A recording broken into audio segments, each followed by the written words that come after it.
peu le temps. Si. Un petit peu. Oui. Je vais faire une chanson que j'ai écrite il y a quelques années, mais qui ne figure pas sur mon premier disque, qui va figurer sur le second. Que j'ai écrite après être repassé devant un bar dans lequel j'ai passé pas mal de temps dans mes folles années étudiantes. Et cette chanson, je l'ai écrite il y a 3 ans en rentrant chez moi.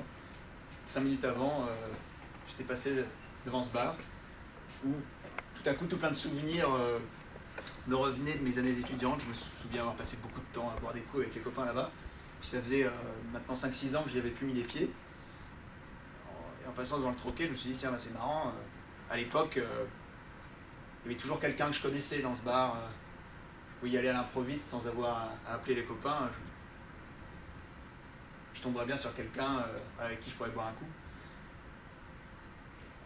Et donc je me dis, allez, voyons si c'est toujours le cas. Je rentre dans le bar, j'avais 26-27 ans à ce moment-là. Puis je me retrouve évidemment face à des gens de 18-20 ans, qui était l'âge que j'avais quand moi-même j'allais dans ce bar-là. Et j'étais un peu tout triste. Je me suis dit, bon, bah zut, décidément, j'ai plus cet âge-là, quoi. Et voilà, je suis rentré chez moi et j'ai écrit une chanson qui s'appelle Le temps passe.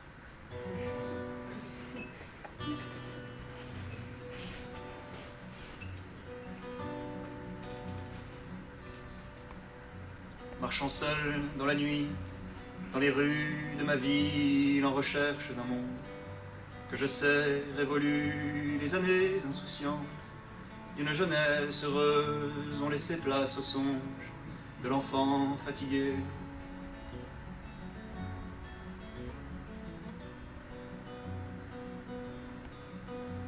Un bar là, entrouvert, c'est l'avant qui revient et j'y rentre, pas très fier.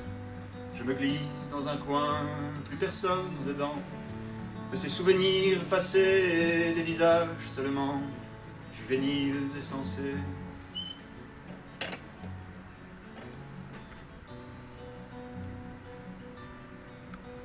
Le temps passe sans trembler. Le temps souffle, juste un verre, je m'en vais.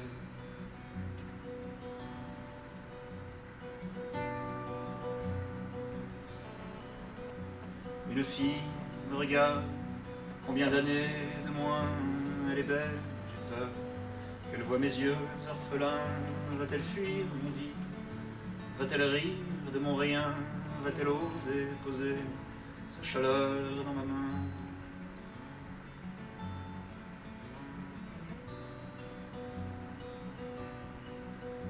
Elle s'approche et je sais que mes liens sont rongés et qui me tiennent à demain, qui me tiennent au passé, et qu'elle est belle comme je crains. Ses paroles bienveillantes et son visage d'ange quand elle s'est détournée.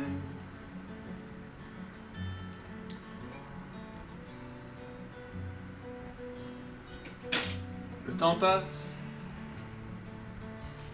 passe sans trembler. Le temps souffle, juste un verre, je m'en vais. Le temps passe, oui. Le temps passe sans trembler. Le temps souffle, juste un verre, je m'en vais.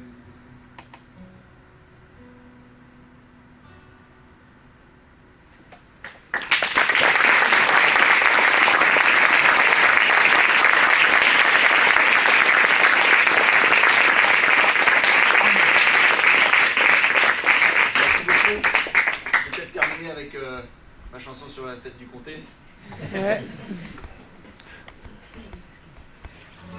qui parle du comté de... Comment s'appelait-il celui-là? Neshoba, dans l'état du Mississippi, où j'ai eu la chance d'être invité par un type que je venais de rencontrer. Je faisais un road trip aux États-Unis il y a 4 ans de ça, un truc comme ça. Et j'étais avec un copain, on avait loué une voiture et on était de Chicago jusqu'à la Nouvelle-Orléans et retour à Chicago. Et on a fait des rencontres incroyables sur le trajet. À l'époque, on faisait du couchsurfing. Je ne sais pas si vous savez ce que c'est le couchsurfing, mais on contacte des gens sur une application internet et pour loger chez eux s'ils acceptent. Et on est tombé sur ce type un soir, dans un petit bled du Mississippi, qui était hyper sympa, qui connaissait, je me souviens qu'il lisait Proust à ce moment-là quand on est arrivé, donc je me suis dit tiens, c'est un Américain du Mississippi qui lit Proust. J'avais aucun préjugé, mais j'ai trouvé ça super cool tout de suite. et il nous avait invités une semaine plus tard, donc ensuite on a continué notre chemin jusqu'à Nouvelle-Orléans, à participer à ce qu'ils appellent là-bas un county fair, dans l'état du Mississippi. Alors pour le coup, on s'est retrouvé dans un endroit à la fois féerique et fascinant, mais en plein cœur de l'Amérique redneck, trumpienne aujourd'hui. À l'époque, Trump n'était pas encore... il était déjà connu, mais heureusement, il ne faisait pas encore de politique. Et voilà, donc ça a été une expérience complètement curieuse, magique, avec tout plein de sentiments qui me venaient en tête. À la fois, il y avait des trucs que je trouvais détestables, et en même temps des gens que je trouvais, malgré le fait que probablement ils n'avaient pas les mêmes idées politiques que moi, qui étaient d'une gentillesse extraordinaire. Et voilà, ça m'a bouleversé en tout cas, à tel point que j'ai écrit une chanson sur l'amour que je portais aux États-Unis, non pas à l'Amérique, mais aux États-Unis. Et j'aurais pu écrire une chanson sur le Pérou aussi, parce que j'y ai vécu et que j'ai eu des expériences incroyables aussi. Et là, c'est le Mississippi qui m'a inspiré sur cette chanson. Ça s'appelle Columbia, et c'est le nom que j'ai donné aux États-Unis.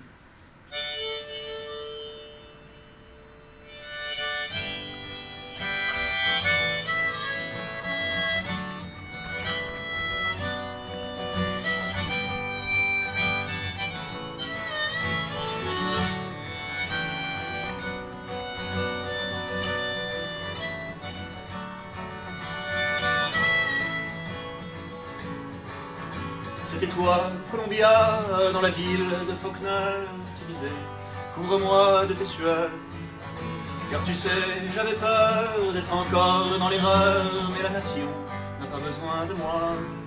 Et tu m'as demandé l'âge que j'avais, how old are you, sweetie, c'était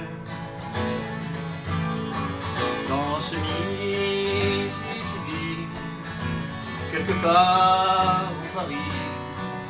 N'est plus l'ombre de quiconque, pas au Mississippi. Dois-je encore m'excuser de t'aimer? Je me souviens l'été de la fête du comté, tu me disais, ta musique est lente, mais ton rêve est dessiné ici, ta liberté, ta parole se fera plus puissante. Et tu m'as rebordé le lit, c'était des faits, she'd sleep tight, my honey, she said.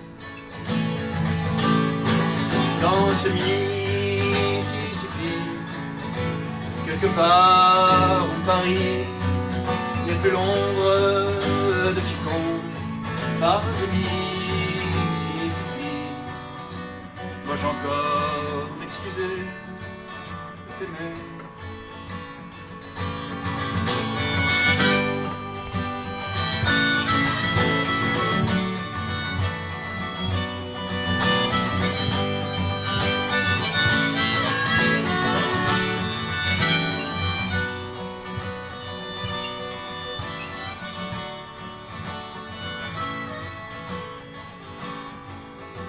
Je pense à toi souvent, depuis l'appartement de Gershwin, où je vis depuis peu. J'ai quitté la mêlée, laissé ton échiquier, où les amours se jouaient qu'à deux. Cette fille m'a pris le bras, j'ai retrouvé mon toit, et je pense à toi, Columbia. Dans ce Mississippi, quelque part au Paris, n'est plus l'ombre de quiconque, pas au Mississippi. Dans ce Mississippi, quelque part au Paris, n'est plus l'ombre de quiconque, pas au Mississippi. Dois-je encore m'excuser de t'aimer, de t'aimer?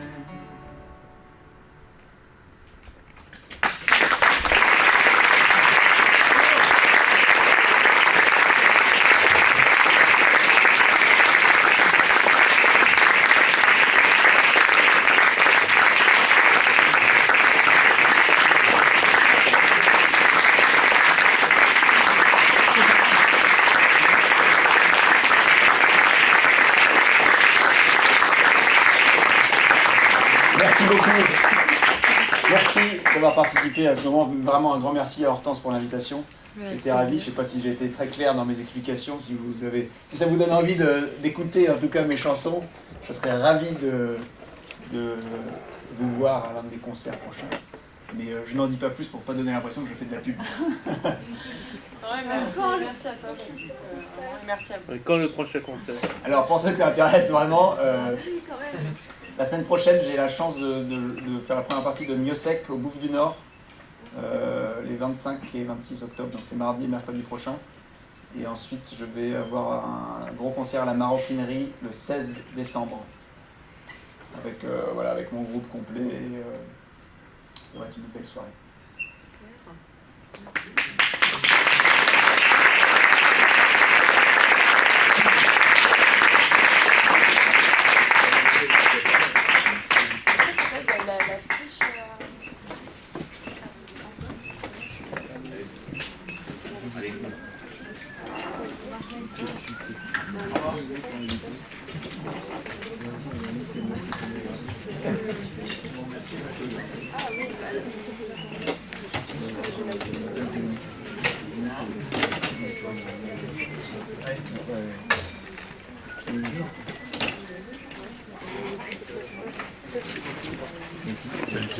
Tu vas bien? Ça va? Je suis arrivé en retard. Oui. Ouais. Ça a été le début, ça a été le moment où elle a introduit un peu ce que je voulais présenter. Après, j'ai pas pris grand.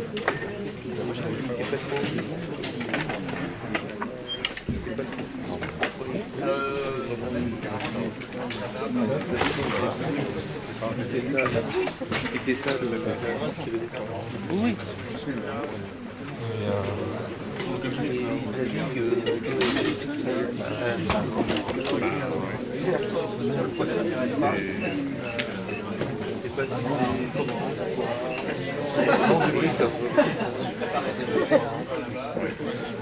Skype et bien les optos,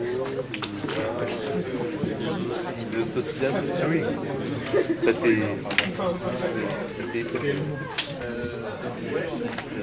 Oui, c'est la fois que c'est difficile peut-être de faire autrement, je sais pas. C'est quand même un peu c'est une structure peut-être. Je sais pas. Tu fais ce que tu veux. Peut-être. Ah, tiens, c'est intéressant d'écouter pour voir s'il y a des différences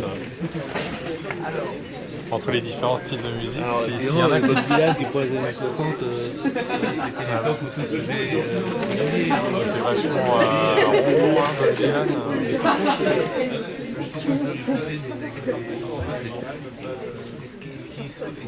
C'est lui qui a changé des reprises des Américains. Est-ce qu'il a essayé que ces chansons soient reprises, chantées? C'est pas évident, c'est très facile. Je ne peux pas chanter, je ne peux pas les chanter comme ça. C'est pas du tout. C'est tata, tata,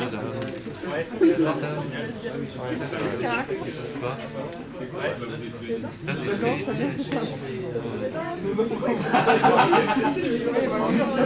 C'est savoir après si c'est le style de quelqu'un par rapport à une musique qu'elle est là. Ce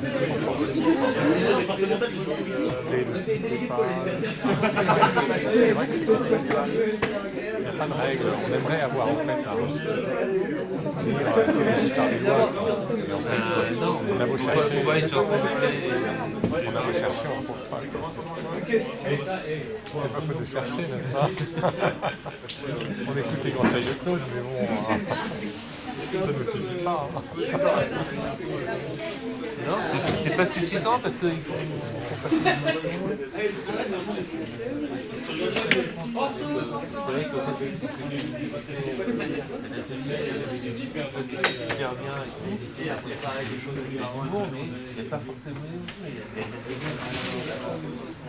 mais la technique n'enlève pas l'émotion. c'est bien préparé. Mais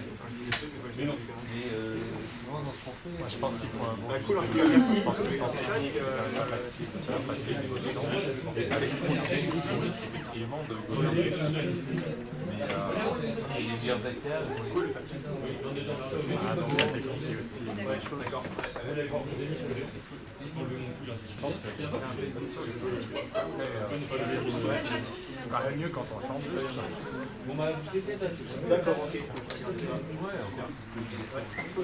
merci beaucoup. Maintenant, il y a des machines qui permettent de chanter. C'est ça, moi je suis vraiment pour être poussé. Mais du coup,